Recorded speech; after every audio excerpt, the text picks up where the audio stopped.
एक लड़का जो करीब 23 साल की उम्र का था, चपरासी की नौकरी के लिए एक बड़ी कंपनी में इंटरव्यू देने गया। उस कंपनी के मालिक ने उससे कहा, अगर तुमने ये फर्श अच्छे से साफ किया तो तुम्हारी नौकरी पक्की।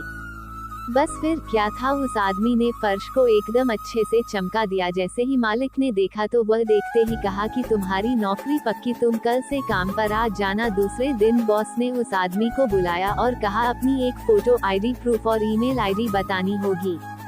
तो उस आदमी ने कहा कि मैं गरीब आदमी हूँ और मेरे पास ना कंप्यूटर है और ना ही मेरे पास कोई ईमेल आईडी है। बॉस ने तुरंत कहा, अरे हमारी बहुत बड़ी कंपनी है, हमें हर काम करने वाले व्यक्ति की ईमेल आईडी चाहिए होती है और यह अनिवार्य है, और आज के युग में अगर तुम्हारी ईमेल आईडी नहीं है तो तुम्हारा कोई अस्तित्व नहीं है, हम तुम्हें इस नौकरी पर नहीं रख सकते। अब वह व्यक्ति बहुत ही निराश हुआ और वहां से चला गया, और अब वह सोचने लगा कि घर पर बीवी बच्चों को क्या खिलाऊंगा, और उसके पास केवल 500 रुपए थे। उसने फैसला किया कि वह सब्जी बेचकर थोड़ा पैसा कमा लेगा। उसने 500 रुपए के आलू खरीदे और 2 घंटे में उसके सभी आलू बिक गए, और उसने फिर से 500 रुपए के आलू खरीदे और फिर से बिक गए। इस तरह उसने 3 बार 500 माइनस 500 रुपए के आलू खरीदे और सारे आलू बिक गए, और दिन के अंत में उसे काफी मुनाफा हुआ।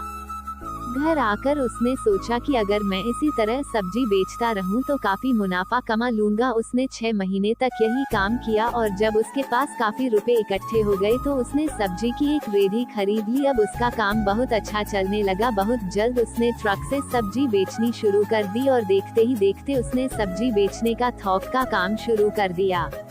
अब हर दिन 10 से 15 ट्रक तक सब्जी डिलीवरी करने लगा, जिसके लिए उसने कुछ व्यक्तियों को काम पर रखा था। कुछ सालों बाद उस आदमी ने अपना बड़ा नाम कमा लिया था। एक दिन उसने सोचा कि क्यों ना मैं अपनी बीमा करवा लूं। इसके लिए उसने बीमा वाले को घर बुलाया। जब दलाल उस व्यक्ति का बीमा कर रहा था तो उस दलाल ने उस व्यक्ति आदमी से ईमेल आईडी पूछी, तो उस व्यक्ति ने कहा, मेरी ईमेल आईडी नहीं है। दलाल ने कहा, ऐसा कैसे हो सकता है, आप जानते हैं अगर आपकी ईमेल आईडी होती तो आप कहाँ होते। वह व्यक्ति थोड़ी खामोशी से बोला, अगर मेरा ईमेल होता तो मैं आज एक चपरासी होता।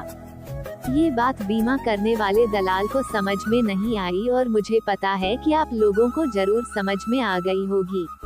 तो दोस्तों, अगर आज आपके साथ कुछ अच्छा नहीं हो रहा है तो निराश मत होइए। जिंदगी में आगे चलकर कई नए रास्ते खुलेंगे, कई नए मौके मिलेंगे। इसलिए हमेशा कोशिश करते रहिए और मात्र एक हार के बाद धैर्य मत खोइए, और क्या पता कामयाबी अभी आपकी अगली कोशिश में हो जाए।